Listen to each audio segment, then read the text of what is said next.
They called the cops on my grandpa for fishing behind his own house. Yeah, you heard that right.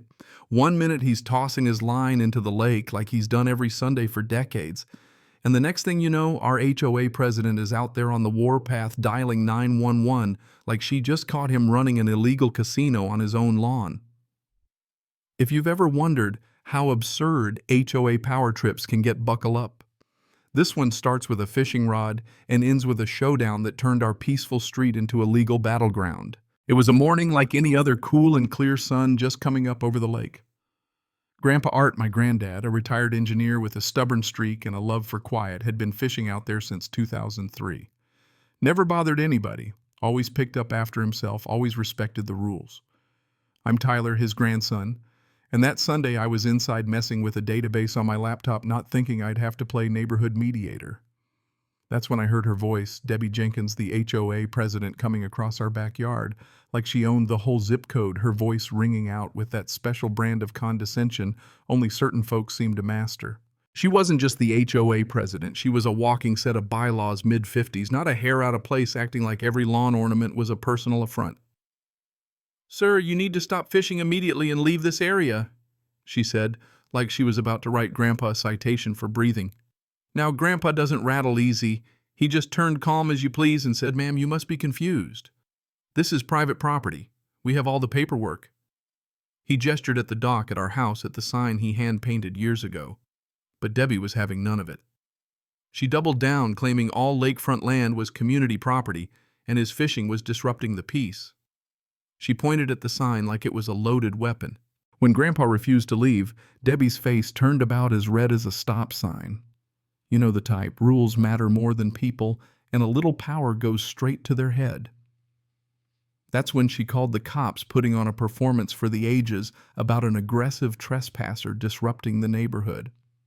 Even the officer who showed up looked tired of this drama, checked the deed, read the surveys, told Debbie it was a civil matter and not a police issue. You could see her clenching her jaw, muttering that this wasn't over. And she meant it. 2 days later, we got an official-looking letter from the HOA stamped urgent, accusing Grandpa of everything short of grand larceny, disruption of community peace, creating a hostile environment, unauthorized signage. The rules she cited. None of them appeared in the original HOA handbook. I started digging, found out she'd sent similar letters to every family along the water, basically threatening to fine or punish anyone who sided with us. She was trying to isolate us, classic divide and conquer. Suddenly, neighbors who used to wave turned away. Folks who'd always been friendly kept their distance. The next morning, I stepped out and found a huge metal sign hammered right into our yard. No fishing. $500. Fine put there in the dead of night, no doubt. The hypocrisy was almost funny, except it was infuriating. Grandpa just stood there, silent, jaw set. "Tyler," he finally said, "it's time we figure out what the HOA can actually do." So that's what I did. I went deep, pulled up county records, the original HOA charters, all the legal fine print. Turns out back in '99, the developers gave water rights to every lakefront house specifically listed as private perpetual and not subject to the HOA. The charter limited their authority to common areas and landscaping, nothing about telling us what to do with our own backyard. Right then, a twist showed up. Susan Clark, a retired librarian, lived 3 houses down and had been there since the beginning. She'd seen Debbie pull this kind of stunt before, making up rules, harassing families, building little dossiers on every house. She had folders, thick ones of old documents and complaints letters Debbie had sent threatening to fine people for vegetable gardens, kids' playgrounds, even parking a boat trailer in the driveway. Susan showed me everything. "That woman's a menace," she said, pulling out photos of Debbie measuring people's mailboxes and snapping pictures of trash cans. And just like that, the evidence started piling up. An anonymous note in our mailbox tipped me off about a hidden stash of HOA documents in the community center. Sure enough, more proof that Debbie had been rewriting history to suit her power trips. When I confronted her at the next HOA meeting, armed with the deeds maps and Susan's records, she called an emergency meeting to address community safety. Her strategy was full-on fear-mongering emails accusing us of forging documents, photos of Grandpa fishing blown up like wanted posters, slideshows about our crimes. but people started to see through it. One neighbor looked at the survey map and realized his property also extended to the lake. Debbie had told him otherwise. Another said she'd been fined for planting flowers on what turned out to be her own land. The room turned fast. Susan stood up and laid it all out, how Debbie had lied, bullied, and manipulated everyone for years. The backlash was instant. Debbie, suddenly stripped of her authority, could barely mumble an answer. But she didn't quit. Instead, she lawyered up, sent us a cease and desist, threatened a $50,000 lawsuit for defamation and emotional distress, told the community we were out to bankrupt them. Some neighbors got scared, others got mad, and a few turned outright hostile. Someone trashed Grandpa's fishing spot, broken glass, spray paint, the works.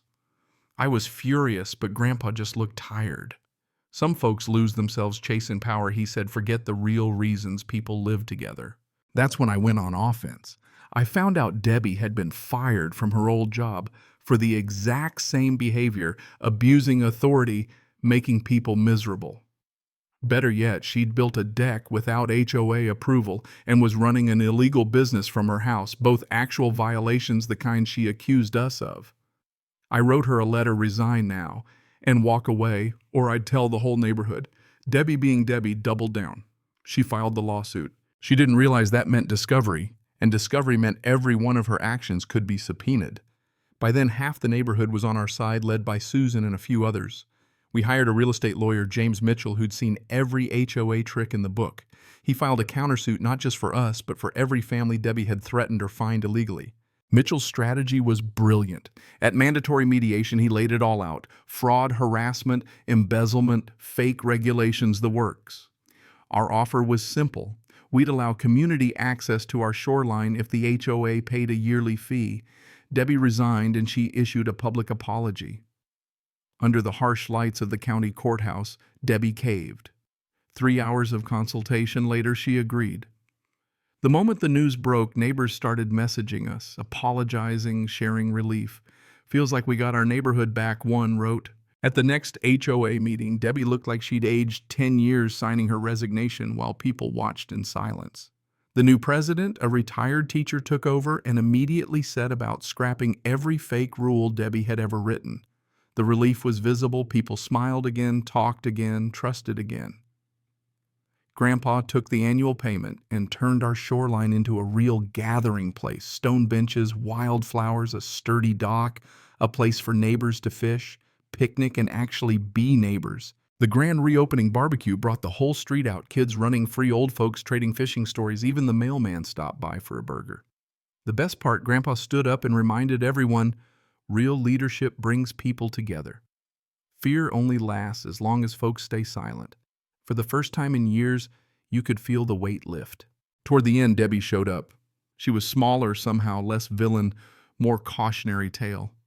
She apologized to Grandpa, voice shaky but real, and he forgave her right there, reminding us all that sometimes the only way to move forward is to let go and rebuild together. So yeah, one stubborn old man with a fishing rod ended up saving an entire neighborhood from a power-hungry HOA tyrant. Truth is, the real victory wasn't beating Debbie. It was restoring a sense of community, something way bigger than any one person's ego. Now, I want to hear your story. Have you ever faced off with an HOA bully or someone who abused their little slice of power? What did you do? And what advice would you give folks facing the same mess? Drop it in the comments. Because sometimes all it takes to win is a little courage. A handful of old documents and neighbors who finally decide enough is enough.